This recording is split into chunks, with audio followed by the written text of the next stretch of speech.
días, queridos hermanos de la comunidad parroquial. Una vez más nos encontramos para compartir juntos la reflexión de la palabra del día de hoy, apoyándonos en este versículo invitatorio que dice: felices los que retienen la palabra de Dios con un corazón bien dispuesto y dan fruto gracias a su constancia. Que el Señor entonces en este día nos dé estas dos gracias de estar con el corazón bien dispuesto y luego dar fruto por la constancia. En el nombre del Padre, del Hijo y del Espíritu Santo. Amén. Proclamación del Evangelio de nuestro Señor Jesucristo según San Juan.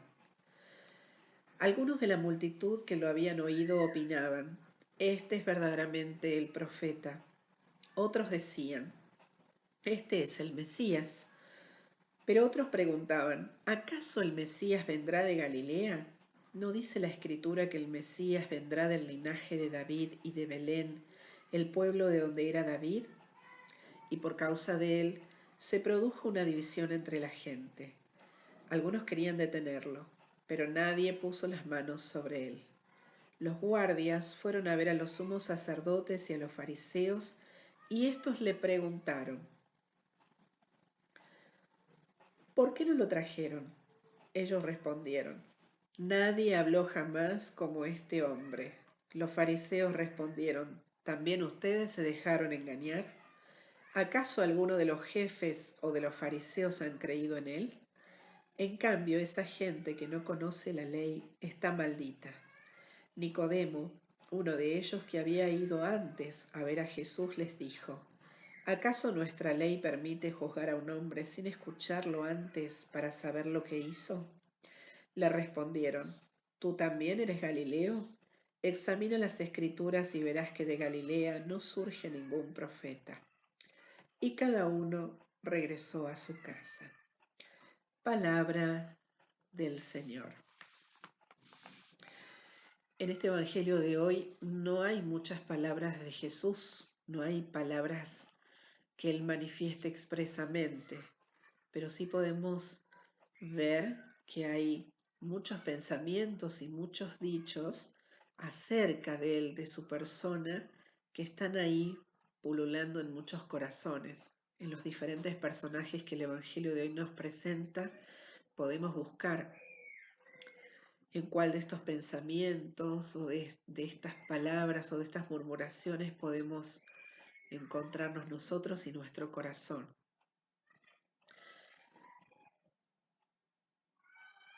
¿Acaso el Mesías vendrá de Galilea? Hay toda una mala fama de este lugar para los judíos del norte, más ortodoxos y tradicionalistas y sujetos a la ley, porque Galilea era un lugar donde el judaísmo se había mezclado con otras culturas, con otros pueblos. Por eso se la llamaba la Galilea de los gentiles y era considerada impura.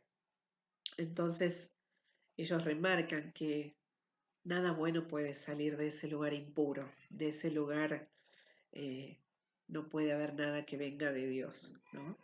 Es lo que ellos aseguraban. Y esto genera división entre las personas.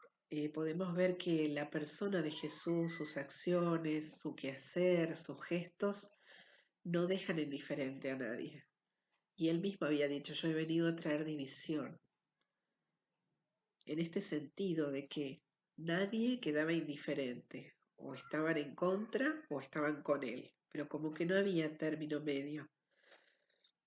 Entonces esta lucha siempre entre la luz y las tinieblas, que va a ser una constante en el Evangelio de San Juan, nos mete a nosotros también en nuestra propia lucha interior. La luz vino a los suyos y los suyos no la recibieron. Y este es el pasaje donde también podemos ver esto que afirma Juan en el prólogo.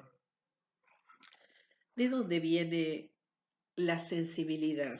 De los guardias que eran los guardias del Sanedrín, que estaban al servicio de estos jefes de los judíos, que eran gente poco instruida y por ahí gente sencilla, pero ellos con su ser rudimentario, con su poca preparación en las escrituras, con su desconocimiento de la ley, pudieron percibir que este hombre no era como cualquiera de los otros. Nadie habló jamás como este hombre. Y esto nos remite al Te alabo Padre de Jesús, que decía: porque has ocultado estas cosas a los sabios y prudentes y se las has revelado a los pequeños. Estos guardias representan un poco esos lugares inesperados, esos lugares pequeños desde donde Dios se da el lujo o se permite revelarse como Él quiere y cuando Él quiere. No a los doctos, sino a los pequeños. Y esta sensibilidad la tiene quien puede oír, quien oye. Quien oye no queda igual. Quien oye a Jesús no puede quedar indiferente. Y querían detenerlo, pero no pudieron porque quedaron como fascinados con esta persona que hablaba diferente, ¿no? Es como que ellos aún en su dureza pudieron hacer un espacio para la sensibilidad, para percibir que allí había alguien diferente. Y tal vez no lo detuvieron tampoco porque no era su hora. Todavía no era la hora. Si miramos hacia atrás, podemos ver todo lo que fue generando cada opción de Jesús, sus acciones también. Curó al paralizado en Betesda, profanando el sábado, hace una opción por la vida colocándola por encima de la ley, da testimonio del Padre, muestra la íntima unidad que él tenía con Dios, una blasfemia para los detractores. Denuncia el modo de leer, de interpretar y de vivir las escrituras sin hacer verdadero espacio en el corazón para un profundo y verdadero encuentro con Dios. Jesús busca apasionadamente realizar la voluntad del Padre. Es obediente y esta obediencia tiene consecuencias y libremente las asume. En cambio, el conocimiento que tenían ellos era un conocimiento lleno de orgullo intelectual, un conocimiento que solo quedaba ahí, que no profundizaba. Por eso Jesús los llama hipócritas. Y esto va generando una tensión que va creciendo hasta llegar a este punto culminante. Ya está, Jesús no iba a decir más nada, por eso no hay palabras de Jesús. Ahora la decisión la tienen ellos. Y ellos, en el fondo de su corazón y también en lo exterior, habían decidido eliminarlo. Ya esta situación, esta tensión, no daba para más. Y ellos ya habían decidido. Después aparece esta figura de Nicodemo, que ya se había encontrado con él y que seguramente en secreto era su discípulo. Nicodemo nos presenta al hombre buscador de la verdad, el hombre prudente, el hombre sabio, el hombre que va escudriñando también la situación, la realidad, es el que trata de mediar, pero ve que sus compañeros no lo siguen.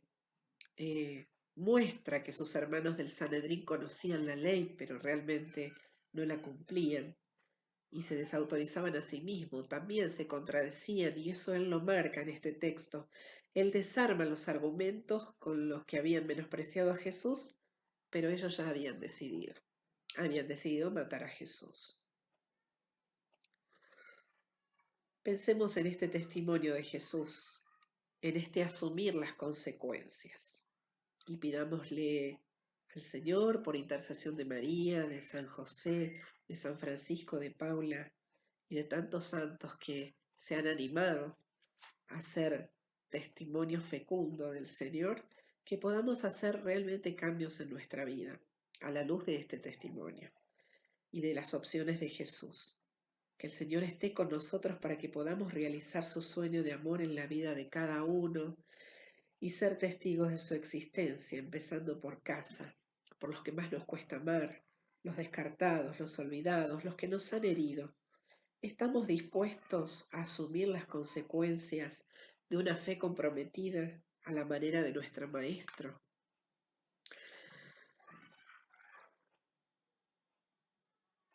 Pensemos.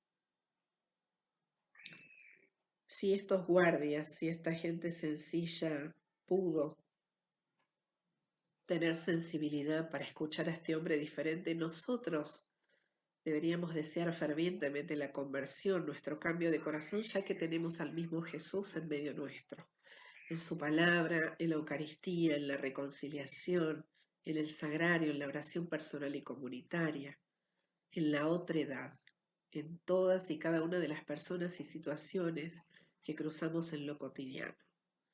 Uno sale transformado de cada encuentro con el Señor, no porque hagamos algo nosotros, sino porque el Señor es el más y el primer interesado en nuestra santificación, en nuestro bien, en nuestra felicidad. Cuando el Evangelio se predica en el mundo, uno decide de qué lado se va a poner. Y ellos ya habían decidido. Nosotros también tenemos que optar. No hay lugares intermedios. O estamos con Él o estamos contra Él. El Papa Francisco nos enseña que debemos oír a los pobres, a los marginados, a los sencillos, a los descartados, porque ellos tienen una percepción especial de la realidad, del mundo, de Dios. Y hay dos formas de acercarnos a Jesús: en la escucha, en el ver cómo vive, amarlo y disfrutarlo, gozar de esta presencia, o en el refugiarse en la ley, en el estudio, en argumentos, en libros, y quedarnos discutiendo acerca de su linaje. Que podamos encontrar, conocer, disfrutar, gozar del Señor. Que nuestros prejuicios que obstaculizan el descubrir la voluntad de Dios sean disueltos por esta sabiduría divina que el Señor nos quiere ofrecer. ¿Estamos dispuestos a reconocer que Dios puede hablarnos desde el lugar o desde las personas que menos esperamos? Dios es el Dios de la sorpresa, así que pidámosle al Espíritu Santo que disponga nuestro corazón para dejarnos sorprender. Que podamos culminar esta cuaresma maravillándonos con esta buena noticia que el Señor cada día tiene reservada para nuestro corazón. Que así sea. Padre nuestro que estás en el cielo, santificado sea tu nombre. Venga a nosotros tu reino. Hágase tu voluntad en la tierra como en el cielo. Danos hoy nuestro pan de cada día. Perdona nuestras ofensas, como también nosotros perdonamos a los que nos ofenden. No nos dejes caer en la tentación y líbranos del mal. Amén. Que el Señor entonces nos guíe y su presencia nos acompañe durante toda esta jornada, en el nombre del Padre, del Hijo y del Espíritu Santo. Amén.